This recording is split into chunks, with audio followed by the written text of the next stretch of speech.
প্রিয়ান কি অবস্থা সবার? আশা করছি সবাই অনেক বেশি ভালো আছেন। আমি আপনাদের নাফিসা আপু চলে এসেছি একটা ছোট্ট ভ্লগ ভিডিও নিয়ে। আশা করছি আজকের এই ছোট্ট ভ্লগটি আপনাদের সবার কাছে অনেক বেশি ভালো লাগবে। তো সেদিন রাতে আর কি হুট করে মনে হচ্ছিল, আমি আর আমার ভাই যেহেতু বাসায় ছিলাম, যে কি বানাবো রাত্রে বুঝতে পারছিলাম না। পরে ভাবলাম যে তাহলে হচ্ছে ব্রেড দিয়ে কিছু একটা বানানো যাক।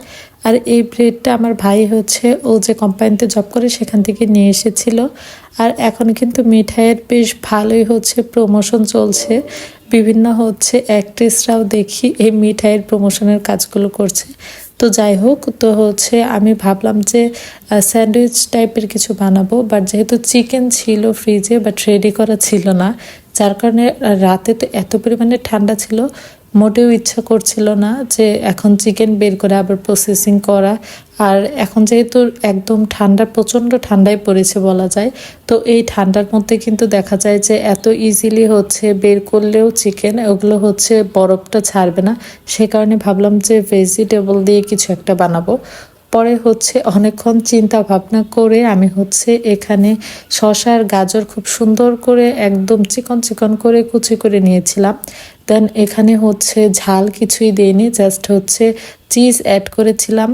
আর আমি ভেবেছি যে পাউরুটিটা যখন হচ্ছে টোস্ট করব তখন হচ্ছে ওখানে একটু ঝাল কিছু অ্যাড করব।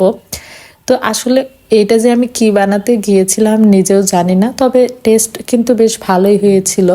আমি এইবার আর কি ফার্স্ট টাইম এরকম টাইপের কিছু নিজে আর কি বানালাম। তো সে কারণে বেশ ভালোই কনফিউজড ছিলাম। তো এটা বানানো শুরু করার আগে আমি হচ্ছে বেশ কিছু ভিডিও দেখলাম, বাট দেখলাম সবাই হচ্ছে চিকেন অ্যাড করে তারপরে আর কি এগুলো বানায়। তো আমি হচ্ছে ফ্রিজে যা ছিল তা দিয়ে আর কি কিছু একটা বানানোর চেষ্টা করছিলাম। আর ফ্রিজে যেহেতু শসা গাজর ডিম এগুলো হচ্ছে হাতের কাছে পেয়ে গেলাম, তো ভাবলাম এগুলো দিয়েই কিছু একটা বানাবো।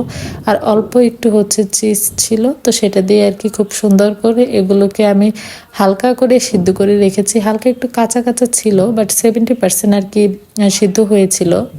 ব্রেড এমন একটা খাবার যেটা আমার বাসার কেউই সেরকম পছন্দ করে না, তো আমরা কেউ আর কি ওই রকম খাওয়াও হয় না।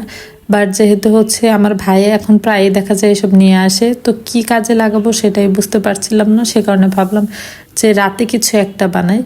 আর এখানে আমি হচ্ছে ব্রেডের স্মেল নিচ্ছিলাম। কেন? এটা হচ্ছে আমার একটা অভ্যাস। আমার মনে হয় কি যে ব্রেডের স্মেলটাই অনেক ইম্পর্টেন্ট। যদি দেখি যে ডেট থাকুক তারপরেও যদি কোনো ব্যাড স্মেল পাই, আমি হচ্ছে ওই ব্রেডটার কোনো কাজেই লাগাই না, নিজেরা খাইও না। তো এটা হচ্ছে কি আমার একটা প্রবলেম। আসলে ব্রেড পছন্দ না, সে কারণে হয়তো এরকম ইনসিকিউর ফিল করি। তো যাই হোক,